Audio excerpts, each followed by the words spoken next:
Hi, I'm Manda McKay. I'm a professional artist, and I'm making these videos to give you tips to help enhance your creativity. And these tips are meant to be helpful regardless of your level of expertise. Today I'm going to be talking about how you can always find inspiration by becoming your own muse. And before I continue, let me apologize for the very loud cicadas that I'm sure you can hear on this video. There's not really anything I can do about that this time of year. But anyway, so ignore the buzzing, and I will talk about how you can become your own muse and always draw inspiration from yourself. So throughout history, a lot of artists have had muses, a person who just inspires them for their art. And that's great if you can find one, but since that's something that I would say most artists do not have a muse, it's definitely not a guarantee. If you're lucky enough to have one, then that's great, but I would say most of us don't. And so since they're kind of hard to come by, you probably don't want to wait until you can find somebody who will inspire you. So I will talk about how you can inspire yourself, and then you always have something to draw upon from your inner self.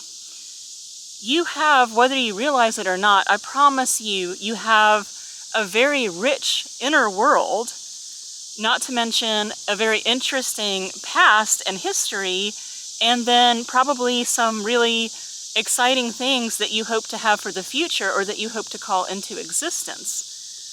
So as far as the inner worlds, some people daydream more than others. I would say I probably daydream a lot, but you probably have things that you tend to daydream about, maybe even imaginary scenarios that you play out in your head, maybe even different characters or different people, whether existent or non-existent, who show up in your daydreams or your fantasies. So this is always something useful.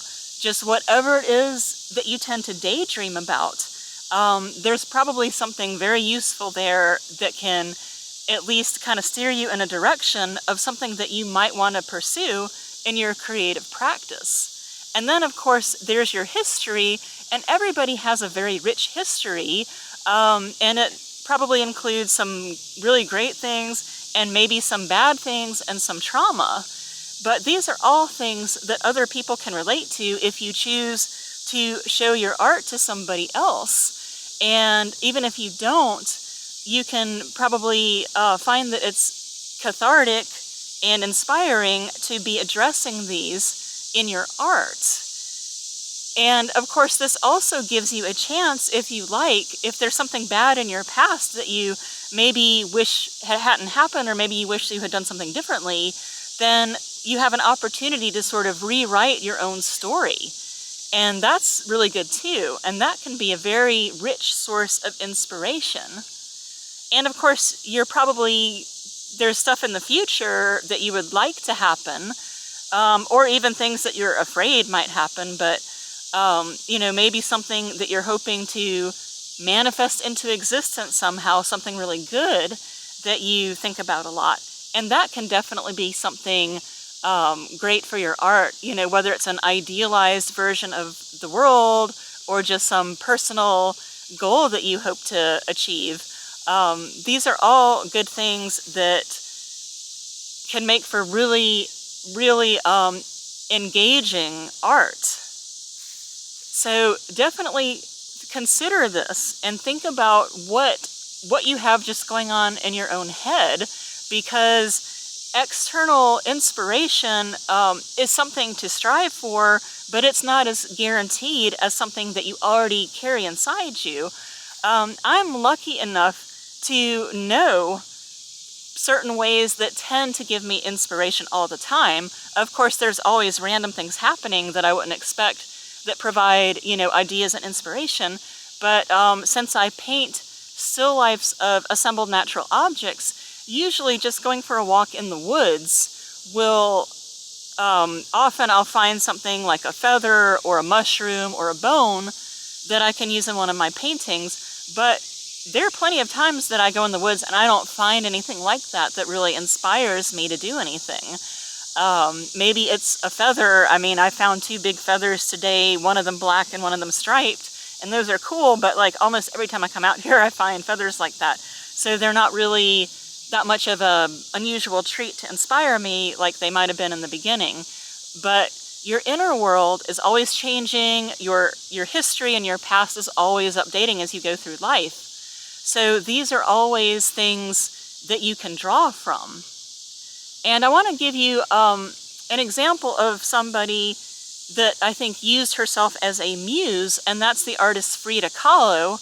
And if you're not familiar with her work, please go look it up right away.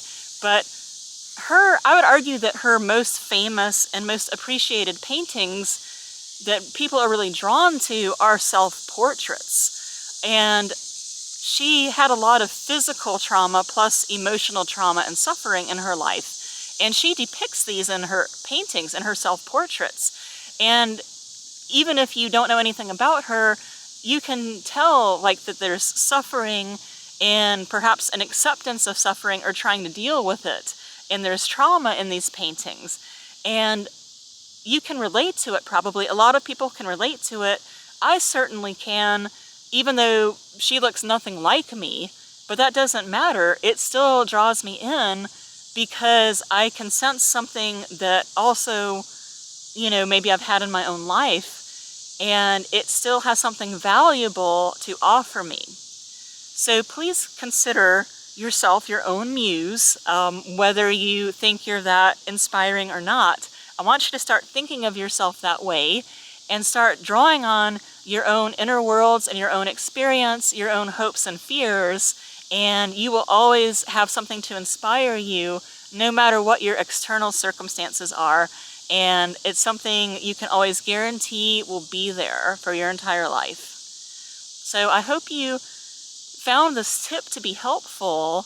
Let me know in the comments. And once again, my name is Manda McKay, and thank you so much for watching.